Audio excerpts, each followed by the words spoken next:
Clockwork Orange by Anthony Burgess was published in 1962. It takes place in a dystopian future in London where violence is wreaking havoc on the streets. And it's about a gang of hooligans led by 15-year-old Alex. And they beat and rob and rape people seemingly at random just for fun. Malcolm McDowell plays Alex in the 1971 Stanley Kubrick film adaptation of the book, and he was not 15 when they filmed, he was in his late 20s.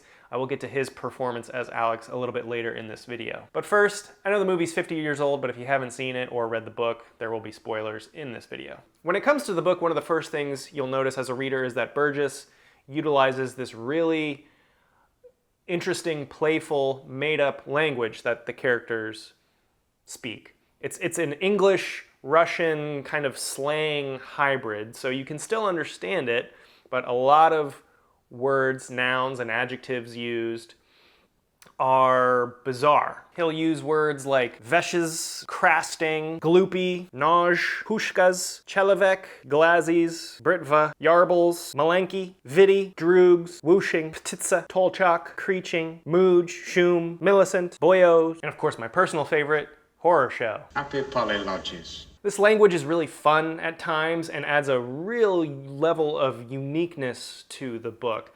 However, I will admit at the beginning when I first started reading the book, I did find it annoying because it was pretty confusing. I didn't really know what was going on. But after a few chapters, you definitely get used to the language and you pick up on what certain words mean. Gangs, like the one that Alex is a part of, they just have control of the streets at night. And if you're unlucky enough to come across their path, whether you're walking home from the library or a homeless person under an overpass, they will have their fun with you. And this is depicted in the film as well. The film is quite violent, although for 2024 standards, you might not think so. But at the time in 1971, when it was released, this film was highly controversial. Not only due to the physical violence of them beating and robbing people, but there is a horrific rape scene. Singing in the rain. And that comes straight out of Burgess's novel.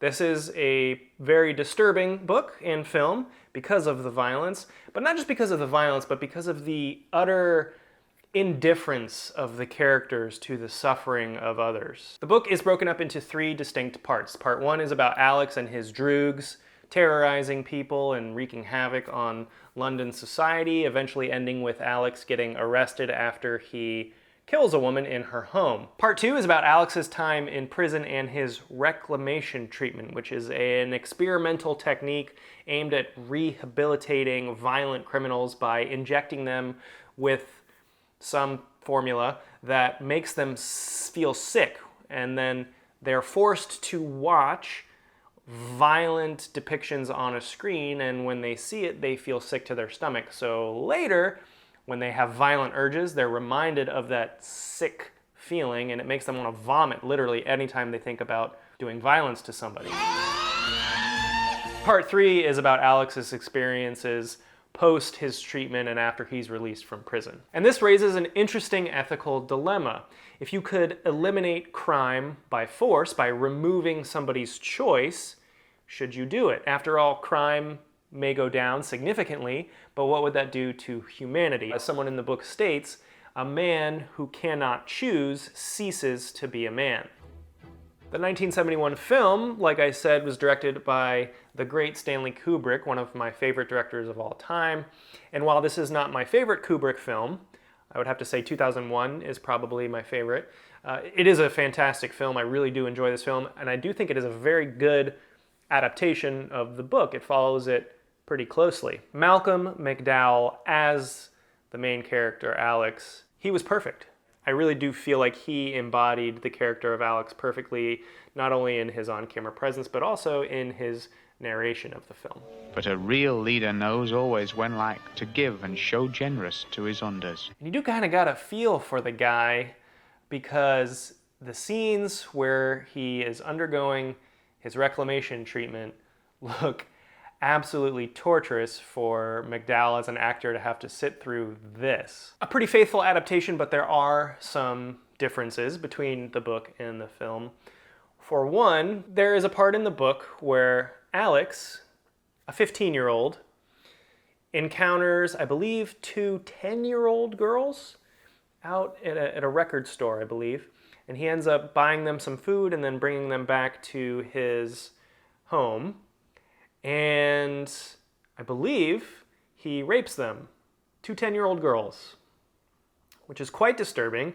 It's not really described in any kind of detail in the book, but it's alluded to that he rapes these two 10-year-old girls. Now, that does not make it into the film. In the film, Alex appears a little bit older than 15, but he does have a threesome with two young women. It's kind of a funny scene because it's sped up, and you see kind of them doing all these different crazy positions. But clearly, the women in this scene are not 10-year-old girls. Previously, at the record store in the film, I did appreciate seeing a 2001 Space Odyssey Easter egg. Another difference in the film, there's an interesting scene where Alex breaks into a woman's home and beats her with a giant sculpture of a penis. And that penis sculpture is not in the book. Now, if you're familiar at all with the history of A Clockwork Orange and its different versions, you might already know this, but a huge difference between Kubrick's film and Burgess's book is how they end. Now, when the book was published, it was published with a British version and an American version. The British version has one extra chapter at the end, while the publishers in America wanted Burgess to cut that final chapter for various reasons, which Burgess did not like. He much prefers his British version, which is not depicted in Kubrick's film. I'll get to that in a second. But in the American version, it ends with Alex's character reverting back to his old violent self because he experiences a traumatic event and is depicted as a victim in local press. So the government comes in and fixes what they did so he can now have violent urges again without feeling sick.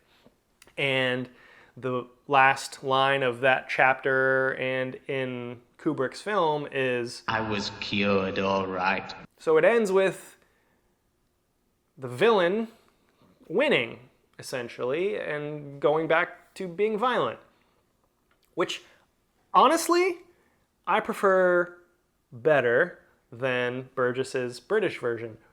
His version sees Alex actually maturing and growing up. Even though he has been cured, he outgrows his violent urges all on his own. Alex is now self-aware and realizes that he has different desires now. He's growing older and he wants to get married and have children. I can understand why Burgess prefers his version with that final chapter of Alex growing and maturing. That is what a good writer does, is he shows characters changing over time. And in the American version, Alex doesn't really change.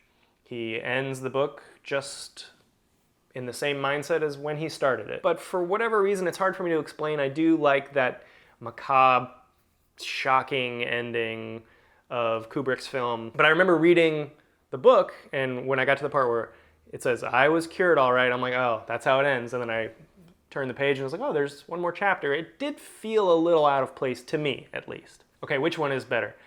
To be honest, I really enjoy both. I think it's an interesting book that I really enjoyed. It's an easy read, apart from once you get used to the strange language. And Kubrick's film, like I said, is a pretty good adaptation and just a gorgeous, well-made film. Could have gone either way, but I'm gonna give the tie to the novel. All right, I wanna hear your thoughts. Comment below if you've seen the movie, read the book. What are your thoughts on both? Stay tuned for more videos in the near future. Please like and subscribe. Thank you so much for watching. I'll see you later.